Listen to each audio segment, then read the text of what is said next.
Hello everybody, welcome back to OCHD and welcome back to another Jumputi Heroes news video. If you enjoy these kinds of videos, please do leave a like and feel free to subscribe if you haven't already. We kind of covered a lot of the stuff at this event already, however, there's a few things I figured it was best to touch on, best to cover. Starting off with something that's not even on the screen, which is the Twitter campaign. The Twitter campaign for which you don't have to do anything. It's already over. You're gonna receive the rewards in your inbox whether you participated or not. We're going to be getting 35, I believe it's 35 free multis, and these are special multi tickets. We don't know what the rates are like. We don't know all of the characters that are included on it, but we do know that at least the 3 new heroes from this event and limited Uzui will be included on this banner. Probably not at a very good rate, however, you get 35 multis. So that's definitely something to consider when you're thinking about how you're going to summon during this event. I know this video might be a bit late for some people who may have already summoned, but got it out as fast as I could because the news post took so long. Anyway, the Descent of the Gods, Jumputi's 21 million downloads celebration. Quite a celebration, I must say. Quite a blockbuster event. What I find interesting with this event is it doesn't actually introduce any playable antagonist characters. All of the characters are kind of on the side of the good guys. Like, maybe at certain points they play some kind of antagonistic role, but it's one of those events where they're just buffing out the rosters of a bunch of series, and in this case, big series. I don't know what spurred this on. I don't know why we've been getting a lot more units recently and a lot more content recently. Maybe it's because they finished working on some updates in the background that, you know, we don't really know the details of. Maybe it's because they finished some of the updates that we do know about that have already come out. But I quite like it, though it is a lot more work for me. This event, no nonsense with the login bonus, 1,000 rubies. We're very happy about that. Then the missions. These missions are pretty damn straightforward. The only thing that's an issue is the registration form stuff, because it's not hard to do, but I feel like a lot of players, it's so easy to like skim over it, and it's so easy to just miss out on goodies. Obviously, I don't want anyone to miss out, but they've done it in such a clunky way, and it's hard for me to tell people how to do it when it's done in such a weird manner. So I think that's coming up here. So the daily stage, clear that every day. You should be doing this. Any event has a daily stage, you should be clearing every day, because you get a bunch of books, bunch of scrolls, bunch of whatever. And in the case of recent events that have had daily stages, you also get stamina tankards every day. So that's just extra free stamina for you to use when you want, where you want. So we love that. But in the case of this event, you will also get a God Match registration form from missions.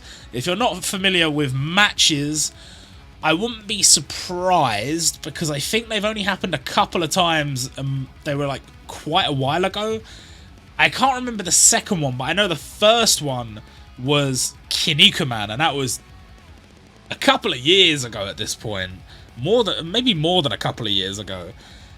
So wouldn't be surprised if you're not familiar with this format. But basically, you have to split into factions, and then on behalf of your faction, you have to clear stages. In this case, there is a particular stage where you clear and earn these items here, and that's how you get your rewards. So the first thing you do when choosing your faction is it asks you 3 questions.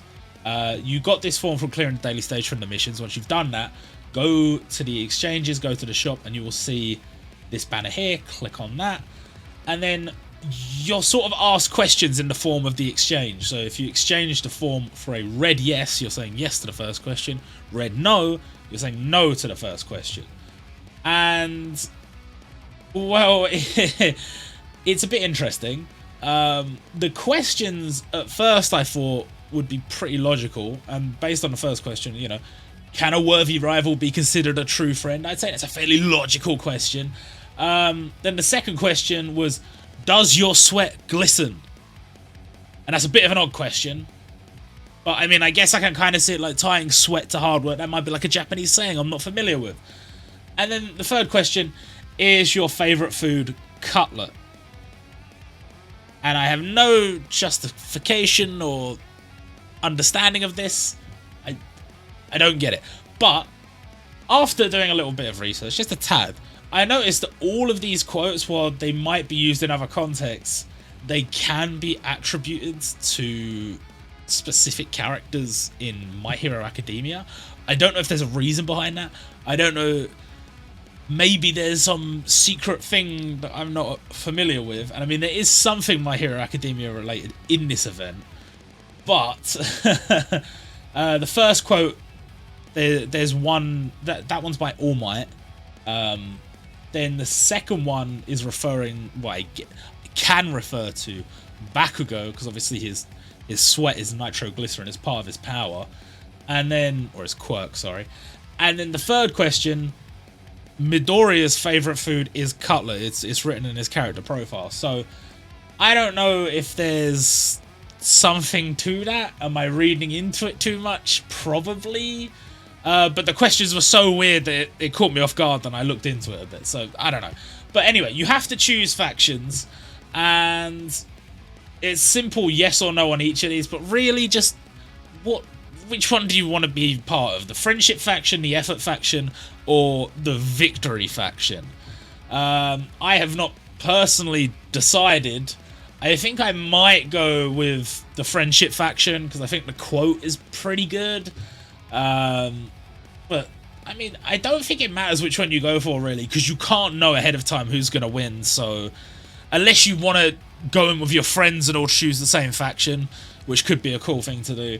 But for me, it's just kind of choose the one you like and get on with your life. Just get on with your life. So once you've selected your faction, you can earn the emblems of the factions. Now they have said that there is a way to get like the icons for the other factions, but I don't know if you can get the emblems for the other factions or whether it's just the item. Just so you can, like, some people are completionists with the items in their collection. I don't know why, because they don't really serve any purpose whatsoever, but some people just like doing it, so who am I to judge? And, yeah, the way you get them is by farming these items here, the Glittering God Medal and the Shining God Medal, and we're going to explore the event in which you do that a bit further down the news post. But you also get these certificates. So the way you get these certificates is collecting 2,000 of whichever medal is currently active. So in part 1 of the event, the Glittering God Medal is active, and you'll be able to collect those, get 2,000 of them, and you'll get your participation certificate, which entitles you to the rewards that the members of your faction will win. Whether you come in first, second, or third out of the factions, there will still be some rewards. So obviously don't want to miss out on that. You can see down here, first place rewards looking a lot better than the others. Unlike some previous match events, they have made it possible to get more of the tickets from other parts of the event. So it's not just going to be a case of only the people that finish in first get a 5-star unit from the, in this case it's the God ticket. Because on the 10th summon you get a 5-star. In the past there have been times where you needed to be in the winning faction to get that 5-star. That's not the case anymore. In this event you will be able to get at least one 5-star for free from collected tickets from other parts of the event.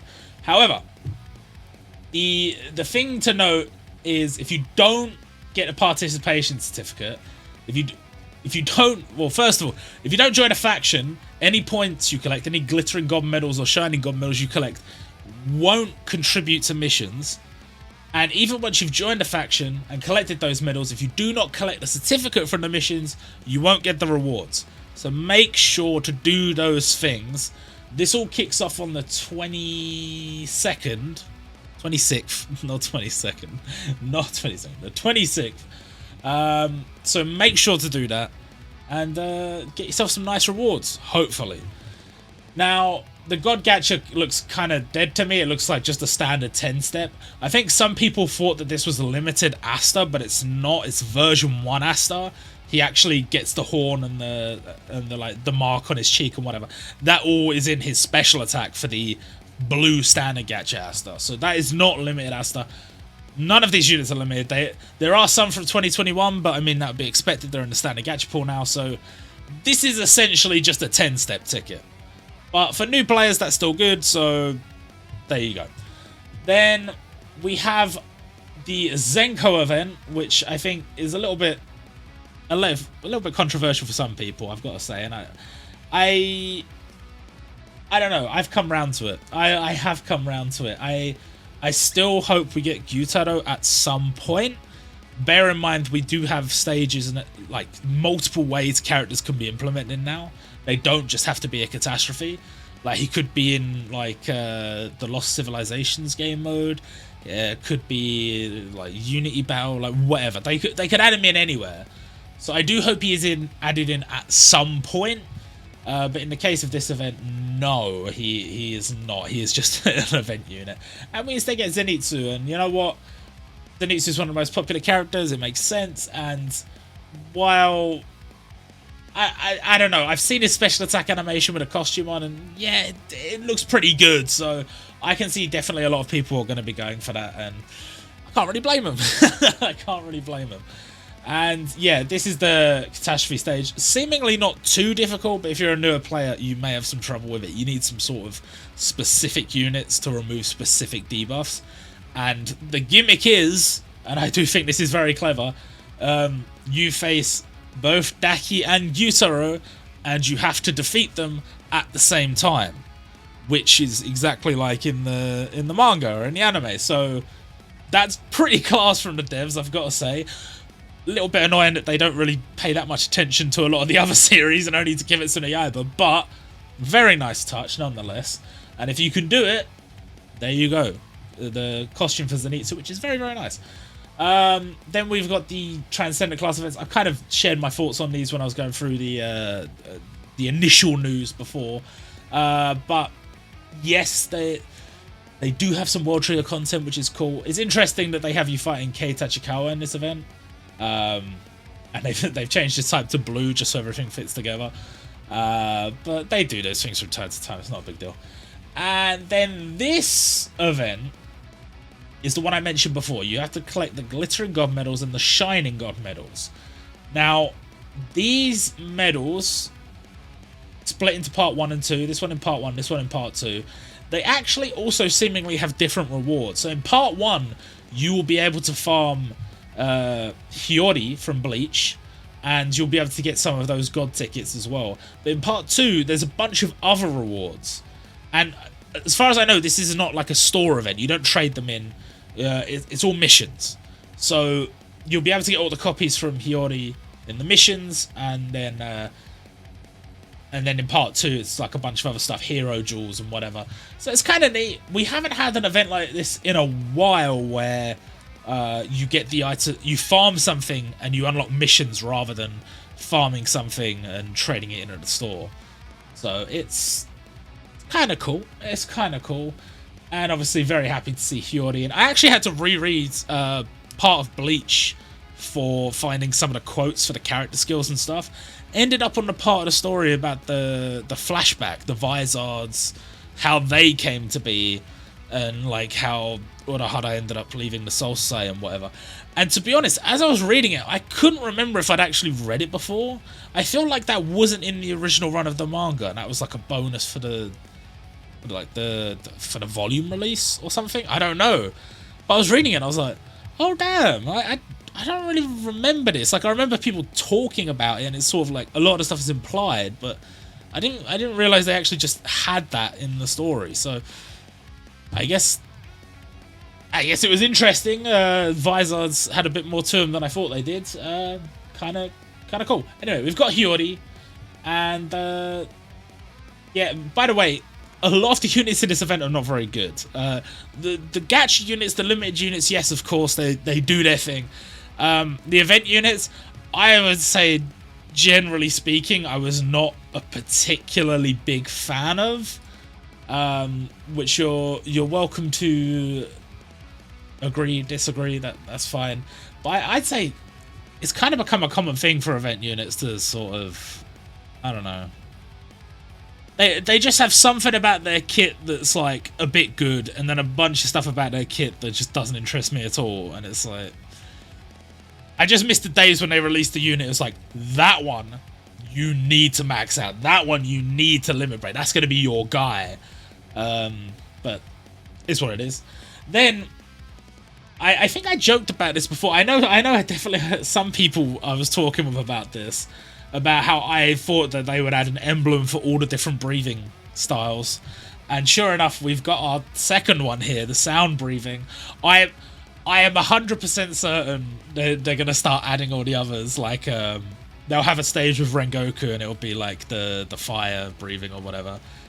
Or flame. And they'll just go through all of them. And I guess it's just like an easy event for them to do. They put Tengen as the boss and then you beat him and you get the emblem. And it's just another bit of content for you to clear. I think that's quite clever by the devs. Admittedly, once again, they're only doing it for Kimetsu no Yaiba right now. So, for every other series, sorry. But maybe at some point they'll step up for the other series. It's just Kimetsu no Yaiba's too hot right now. So, they gotta do what they gotta do, I guess. And then Koala, who, as I mentioned before, she is going to be an insta 30 plus limit break for me. Again, not because her kit is particularly good, but just because I like the character. That's kind of how I use limit break. It's mostly just on characters I like, except in the case of like limiteds. Well, actually in the limiteds, it's characters I like as well. But I'd like, if they're completely useless, I won't do it. They've got to have at least something worth limit breaking on them. But you know what? It doesn't really matter much. Limit break is only really... It's only really massively impacting one game mode, which is Super Dimensional Battle. So I don't think it matters that much, and I've got so many of the event doors that it doesn't matter. So yes, Koala, you will be limit broken, and very happy to see you included. Now, looking at costume, it actually looks pretty good. Anyway, then we have Vanessa. One thing I noticed with Magna and Vanessa, a lot of their quotes and stuff are basically from their very first appearance in the manga. I think Magna's ultimate attack is from much later, but like his, I think, passive and support quotes are both from the first appearance he makes in the manga. And then I think it's the same with Vanessa. I haven't finished her skills yet, but I think it's interesting because there's definitely someone on the dev team that loves Black Clover. And I will say, like, the new format gacha, like, them tinkering with that, I find it interesting that the last time we had a new style, or at least similar to this style of gacha, was during the Black Clover Feature Festival. It makes me wonder if the person on the dev team who is a big fan of Black Clover led these two events in particular, and whether maybe moving forward we'll be able to know if something Black Clover related is coming up. Maybe we're going to see another one of these different format summoning... What? A different format gacha? Yeah, I don't know. But yeah, Vanessa being included, very, very cool. And I find it interesting with the Black Clover characters that they haven't pushed the boat out too far. And if they want to do a version 2 Magna, if they want to do a version 2 Vanessa later, they can. I'm not saying they necessarily will, but they can. So, pretty cool. Then bonus Unity Battle Enel. Bonus Unity Battles are the best. We all love them. Basically, they are very easy and they give very nice rewards. And that's sort of been the theme of this event. Like, other than the weird, complicated nonsense with the choosing factions and whatever, this event's fairly straightforward. It's fairly easy.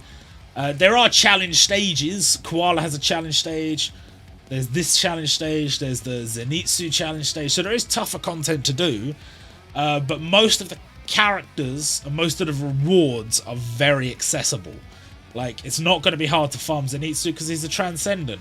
It's not going to be hard to farm Mitsuru, Eva. It's not going to be hard to farm Hiyori. It's not going to be hard to farm... Well, Koala might be a little bit more challenging because she's an ultimate class to farm. The farming stage is an ultimate class. So that might be a little bit tougher. And then Vanessa is not going to be hard to farm. So having a bonus Unity battle, very, very nice. Lots of rewards. They're expecting lots of people to join the game during this event, and they're expecting lots of sales. So... good for them. Good for them, I guess. We have the Descent of the Gods reprint festival. I was looking at these earlier. I can't remember what was being reprinted. There was quite a lot of stuff. Of course, they have reprinted that the Red Light District event from Kimetsu no Yaiba for like the 50th time. There are so many like limited time events that just don't get reprinted, and this one just gets reprinted so often. So often. At least in this case, it makes sense. But sometimes they've just reprinted it just because they're like, fuck it, why not? The amount of times this game has decided, you know what? Let's do a Kimetsu no Yaiba reprint festival. And it's like, why? And it's like, because we like money. And it's like, you know what? Fair enough. Fair enough. So that event will be your, I guess, extra stage to farm if you have leftover stamina, which I don't know how much you will have, but I mean there are stamina tankards and such, so maybe you will. It's at least worth doing the daily stage each day with boosted units. I'm actually looking at the game now to see what else is being reprinted. Ichigo's stage is being reprinted. I think these were reprinted alongside each other last time as well. So this is like early in the series Ichigo. There's a farmable version of him, and all that's in his shop is basically more copies of him. There are some like scrolls and stuff, but if you're in need of event droplets, that is a good place to go. At least clear the daily stage every day. Who else do we have reprinted? Sekri is being reprinted. We have some of these stages are being reprinted for Lost Civilizations, like I think they're reprinting like Netero and a few other like catastrophe class stages. But yeah, Charmy's back if you don't have Charmy. Sogeking is back. Rukia's Evolver stage is back. Then we have like the free-to-play Tanjiro, the free-to-play Robin. Brill is back. Darky is back. Free-to-play Zoro is back. Both free-to-play Luffy's are back. Kirsch Vermilion is back. I'd imagine both Akaza's here. I can only see one of them, but I think they're both back. Oh, I think Akaza, Damon Spade, and Hyoga were all reprinted for Lost Civilizations, but whatever. But yeah, just loads of stuff reprinted, so if you missed out on any of those characters, good chance to pick those up. And then this one's interesting. So it says Legendary Gods return to the Versus Medal Exchange.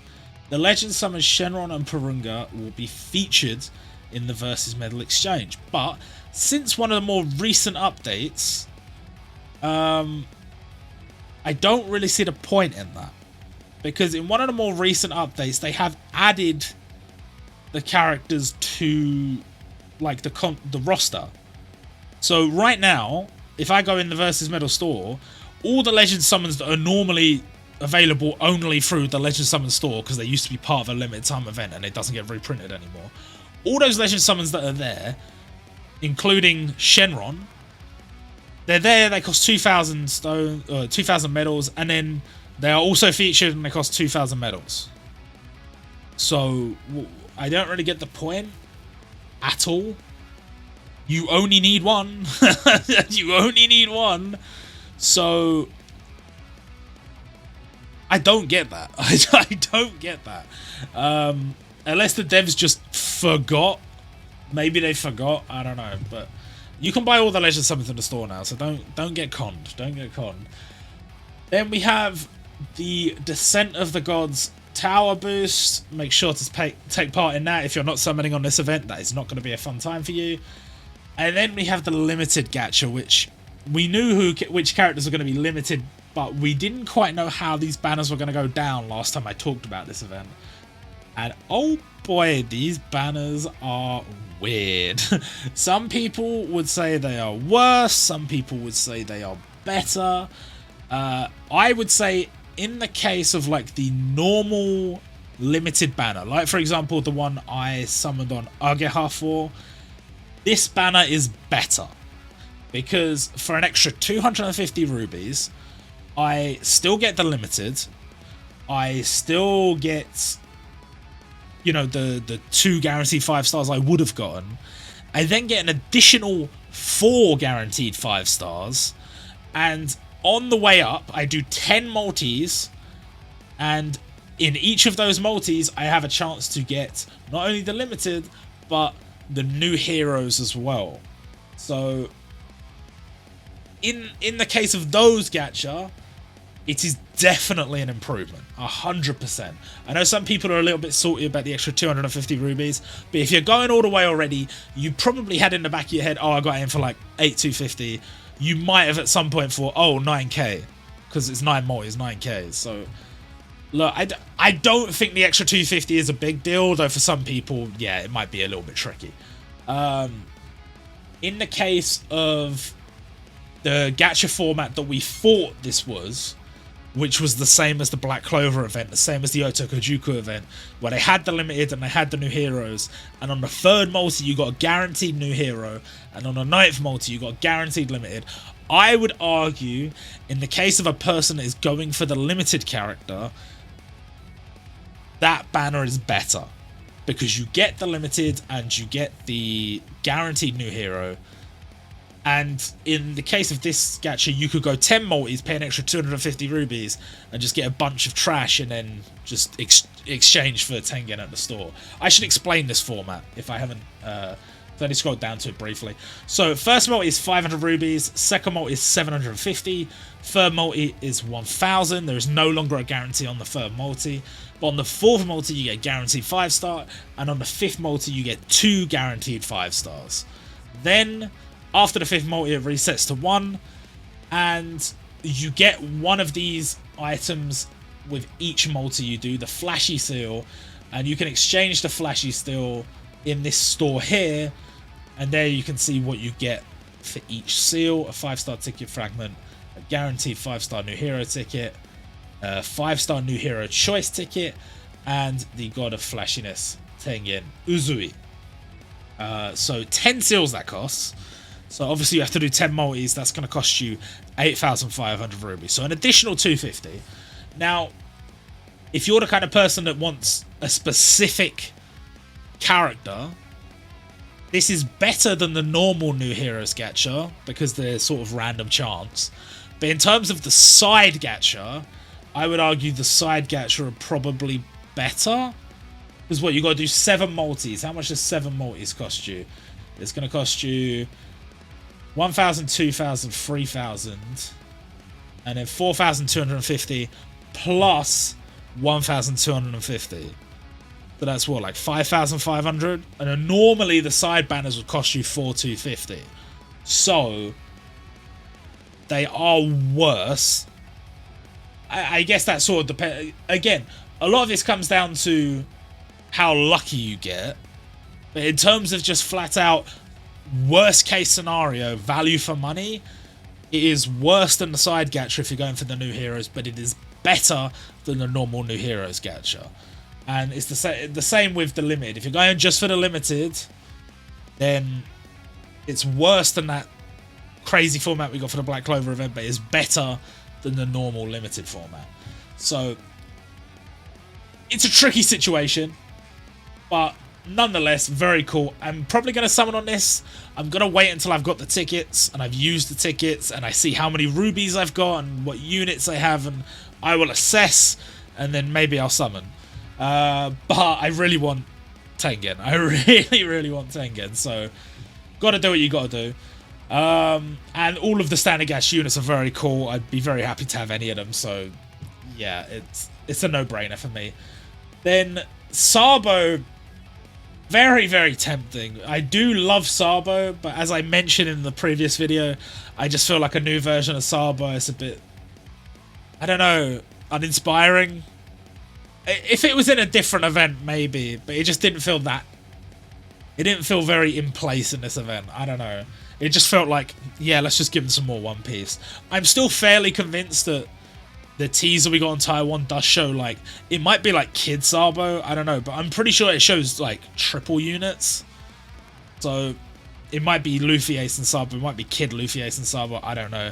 It's a little bit tricky with the, like, because they're, like, little chibi characters and the head sizes and whatever, it's very tricky, but possible. It is possible, still. It is possible that that silhouette includes Sabo and a bunch of different characters, I don't know. But, yeah, he's an interesting one to me. I do like the sprite. I do like the special animation. I do think he's a cool character. I don't feel compelled to summon. So make of that what you will. But still, very nice inclusion. Then we have the defeat gacha, and I have changed my stance on these. I have changed this from you should basically never summon on these to you should never summon on these unless you happen to be an Omega Whale and you have infinite rubies. Just never summon on these. Never, ever, ever, ever. I have given up on even entertaining the idea of people summoning on these. They need to reformat these. I know loads of people will say, oh, like, you know, the people that haven't been playing for that long, they're missing a lot of key characters. This is not the way to get them. It's a waste of rubies. You'd be better off just spending the rubies on these units, because the power creep has been speeding up recently, and a lot of the newer units being released have certain elements to their kit that are very, very useful. And while older units, yes, can be very, very useful, if they're available in the standard gacha pool, you will get them eventually. You can get them from a choice ticket, you can get them from standard tickets, you will get them eventually. And then we have the packs. I'm probably going to buy this pack. I normally buy these packs, but I'm probably going to buy this one. I'm just waiting to see what happens with the 35 tickets. And then we have this pack, which I don't recommend you buy it, and I still don't recommend you buy it. Normally I don't, but this time definitely not. And then we have another one that's like a choice ticket, but it's like, I don't know why they've called these like pack A and pack B, because it's really not even remotely related to this event. It's just a choice ticket pack. They do these all the time, and I still don't think you should use it. Admittedly, it does include units from this year because we can see Nami, but I still don't recommend buying this pack. It's not very good value. Then we have this pack, which is sort of like if you need rubies, it's pretty good bang for your buck. This pack, if you're desperate for ruby quantity, this is the best one available right now. I have shamelessly purchased this one. I'm not very happy about it. But, you know, you got to do what you got to do. If you want to get the units you want, sometimes you got to do what you got to do. It is a little bit tricky because it's, you know, 10,000 yen, but make your own decisions. If you only buy these things if it's financially viable for yourself. And that's pretty much the best bulk you're going to get, and it ends on the 26th, so bear that in mind. Then we have these quite interesting gacha, I would say. The Descent of the Gods Miracle Chance gacha, and these include all of the limiteds of a certain colour from 2021 and earlier, so in this case green, and they also include the new limited of that colour, in this case Tengen Uzui. And I've got to say, this does sort of interest me, but at the same time, 7th multi is just guaranteed green limited. So you could do 7 multis, and every single multi, every single summon has a chance to be Tengen, has a chance to be any of the amazing green limited units that exist, like Jin and Deku, or like Nightmare Luffy, or in the case of the banner, you can see Oma Gohan. There's loads of good ones on there. And you could get to that 7th multi, and you could get Sage Mode Naruto. And you will have just spent 7 multis worth of rubies on Sage Mode Naruto. So, while I think it's an interesting idea, No, thank you. No, I cannot endorse people summoning on this. Maybe if you want to do a cheeky multi, I mean, whatever. But yeah, don't go. I cannot endorse you going all the way on this. Same with this one. And interestingly, with this one, the seasonal Sasuke is not on there. And I don't know what the deal is. They're so committed to keeping that one limited as a seasonal. There is one seasonal limited in the entire game, and they're just like, you know, it's staying seasonal. I don't care. It's staying seasonal. And we all know that Sasuke originally wasn't supposed to be like a standalone seasonal limited. That was supposed to be a costume, and they changed their mind. That's what I feel like that was supposed to be our first Sasuke with what's it called? The Black Fire. Why can't I remember what it's called? I don't know. It doesn't matter. The point is, he's not on there. I double checked, I triple checked, he's not on there. So if you want him, tough. And generally speaking, don't summon on that gacha. Then other leaks and stuff, we have so many bait gacha. I beg you avoid all of these. I beg you avoid all of these because there's like, look, there's some very cool gacha.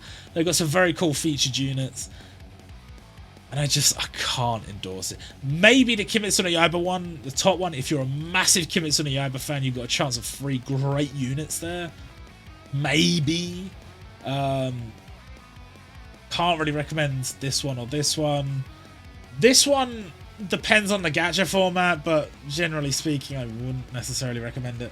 Then Rukia's returning. If you're a fan of Rukia, I guess now's your chance to get her. But I feel like a lot of people just don't have any rubies left after how the events have been going recently. Then we have the guaranteed 5-star gacha. Generally speaking, I don't recommend these, but if you are a new player and you just want to pad out your account with 5-star units, this will give you a higher quantity of 5-star units, so maybe something to consider. Then we have the limited choice ticket fragment gift pack. This is sort of interesting because it's a limited choice ticket for 4,900 yen. And I believe they've done a limited choice ticket here for 10,000 yen.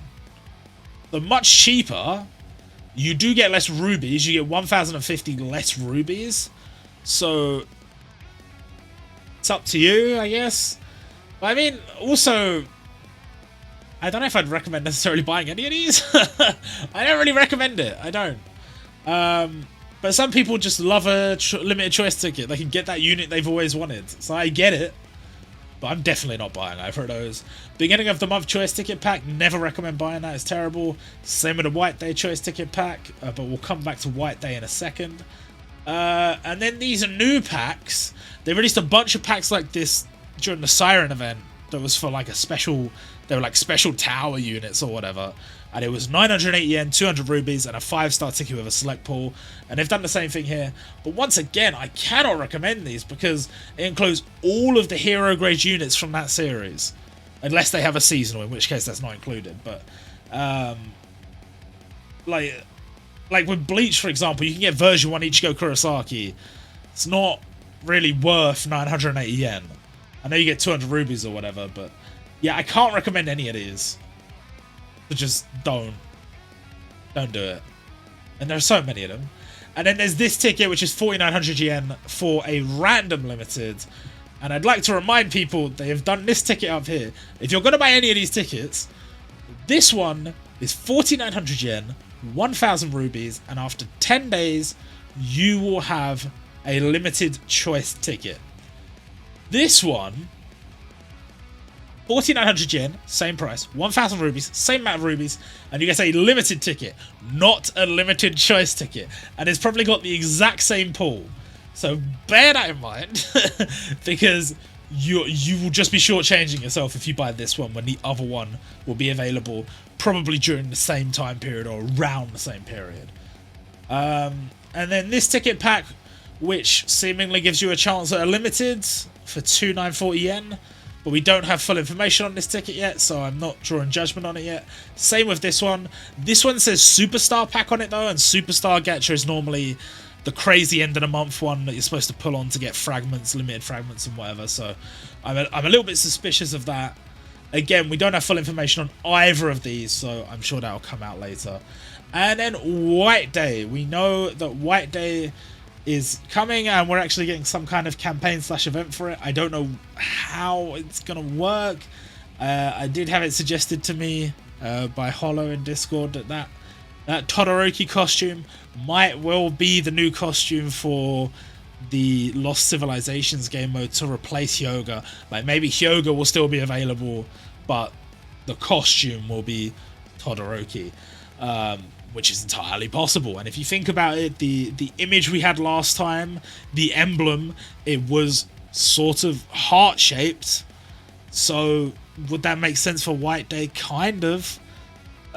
So I don't know what to make of that, but possibly that is a thing, and we will cross that bridge when we get there. But there's also lots of other little items tied to it, little like chocolate-shaped things and whatever. And we'll see what they're doing with that. It's certainly interesting to me. And the costume's alright. It's pretty cool. It's got little roses on it. It's okay. But that's basically it. That's everything we have to talk about for now. Hope you guys enjoyed. And I'll be back with, I don't know, summons at some point, surely, but when, I have no idea. I've actually recorded all the summons for the, like, updated ticket pool, which took me so long, but, like, it's gonna take me absolutely forever to edit it, so I don't know in what context I'm going to release that. We will see if I release it all, but I don't know. But, yeah, that's it for this video, and I will see you guys next time.